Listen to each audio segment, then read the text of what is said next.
Hey guys, so over here at the 2022 New York Auto Show with the 2022 Lexus NX 450h Plus. This is their new plug-in hybrid Lexus NX, and it basically is a RAV4 Prime, but way more fancier in every single possible way.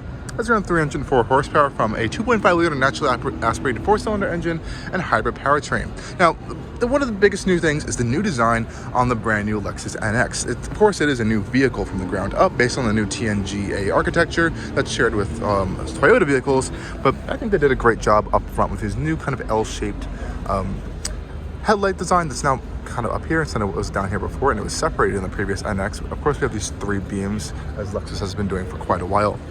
The spindle grille also has been updated for the 2022 model year. It kind of has this more taller, slimmer look, much more kind of dynamic and shape to the front end. Really nice stuff going on over there. Still controversial for some people, but I don't actually mind on this. I think they kind of integrated it really, really well. Around to the side of the vehicle, Lexus has always been doing this kind of really sharp C-pillar design over here, and we can see the exact same thing right here on the new NX.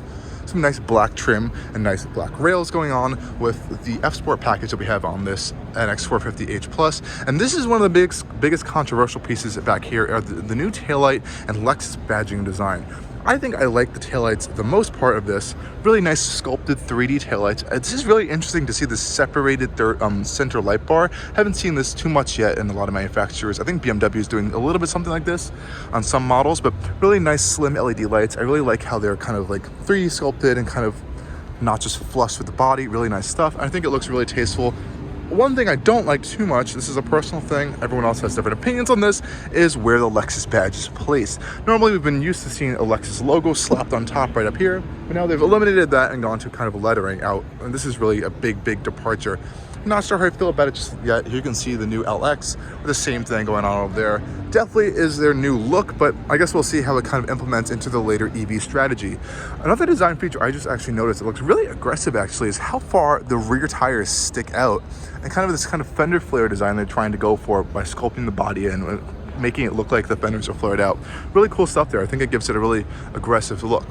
Now, the other big thing is the interior change. And this is an all new interior for Lexus. Now, right off the bat, I should have showed you guys this first. These are not real door handles. I can pull them all I want and the door won't open. There's actually a button back here. You press it and now the door will pop open for you. So that's a bit of a change right there. On the interior, I'm gonna hop right in because this is such a big change. Finally, Lexus has gone away with the horrific touch pad thing that they used to have. Sorry, we're at the auto show. They kind of ripped all these off so no one steals them. Unfortunately, people are like that. But yeah, we have an all-new touchscreen infotainment system here, and it is absolutely massive. So if you're not a fan of giant tablet-style touchscreens, you might not like this, but it is a pretty simple and easy system to use. You have your climate controls, may not be separated by buttons, but they are always in this position right here. And you have 2 kind of physical dials that are kind of like integrated into the screen that you can kind of control your climate control stuff with, which is really nice. Now, this giant screen up here is your infotainment system, and it does get big. I believe it does get bigger as you press this button here, a little bit bigger. So you have this giant map right here. On the left-hand panel, you have your kind of main controls for audio. You have your phone, vehicle controls going on over here. And as this is the kind of plug-in hybrid version, you can see the energy flow from battery to the engine to plugging it in and all the different stuff it can do over there.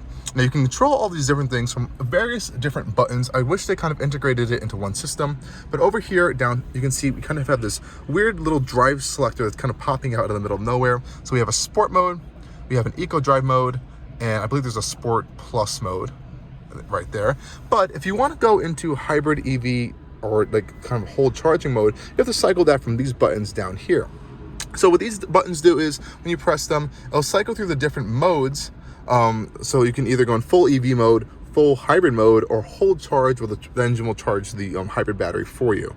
You also do have an auto EV hold button, you have a brake hold button, you have a traction control button. I believe this is all-terrain mode as well, park and brake, and of course your shifter. It would be right here if they didn't rip it off.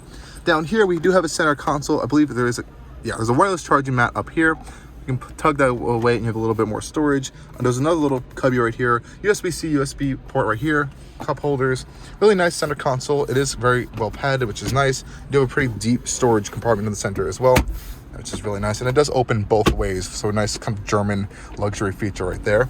The center display is finally all digital, which I really like. Well, is it all digital? I think the centerpiece is actually only digital, and these kind of sides look digital, but they're not. And I'll show you in a second when I change the drive modes. I believe we're in sport right now. If you go to sport sharp, it turns into kind of like this, little sporty display right there. If you go to sport, it looks like this, and eco looks like this. So those are your different systems right there for your digital display. We also have a full heads-up display up there, and you can't really see it on camera, unfortunately, but it is really big actually. It's kind of projecting right there, but camera is really difficult to show that. I really do like this new F-Sport steering wheel as well. It's a little bit similar to other Lexuses we've been seeing, but we have the F-Sport badge right here. Have this hollow centerpiece right here. Really nice paddle shifters on the sides. And even though this is a plug-in hybrid, you do get paddle shifters, and they do give you this kind of sporty aspect to the vehicle, which is nice. So there is that. General material quality is pretty good. I do wish it could be nicer. This material up here isn't the softest. It's a little bit soft touch, but it's a little hard and stiff, honestly, for me. And this car can get very, very expensive, actually. It's beeping at us right now. The same goes for the dashboard. It isn't the best material, but it's okay. These seats are super comfortable. I will have to admit that. I believe the vehicle is dying right now, so we're just gonna turn it off. These seats are super, super comfortable, really supportive, and they are perforated as well. And we have the F-Sport badge, which is embossed into the headliner as well, which is really nice. Let's go hop into the back seats really quick. And when you are opening the vehicle, there is no physical door handle. It's kind of a button right here. In case in emergency, you can pull this button open to like pull the door manually, but normally you just press the button and the door pops open for you.